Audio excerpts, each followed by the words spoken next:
Hello guys, तो आज है मेरा डे 41 ऑफ 365 डेज चैलेंज। तो देखो, मैं है ना ईगल की तरह ऊंचा उड़ना चाहता हूँ। तो है ना, थिंक बिग, मतलब मेरे लोगों में है ना थिंक बिग। तो सोच भी बड़ी रखनी पड़ेगी। और क्या है कि ईगल 40 साल का हो जाता है ना, तो उसके बाद उसके पास दो ऑप्शन होते हैं।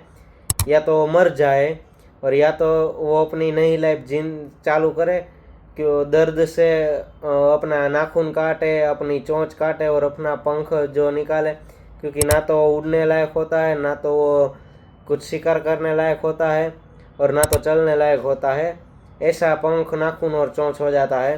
तो वो क्या है कि दर्द से, पीड़ा से वो सब कुछ तोड़ता है, नाखून काटता है, चोंच अपनी तोड़ता है पत्थर से टकरा के, और पाँखें भी नोच नोच के निकाल देता है। तो उसका मतलब क्या है कि थोड़ा दर्द सहन करके वो अपनी नई लाइफ स्टार्ट करेगा और नया ईगल जन्म लेगा। तो मैं भी अपनी नई लाइफ स्टार्ट करने जा रहा हूँ कल। और देखना मैं कहाँ पे जा रहा हूँ और क्या कर रहा हूँ, मतलब थोड़ा बहुत स्ट्रगल करूँगा। और देखना, कमेंट करके बताना क्या है। और मैं भी अपनी नई लाइफ स्टार्ट करूँगा। मैं 20 साल के बाद कर रहा हूँ। और क्या कि मैं भी ईगल की तरह ऊंचा उड़ूंगा। तो चलो गाइस, मिलते हैं डे 42 में।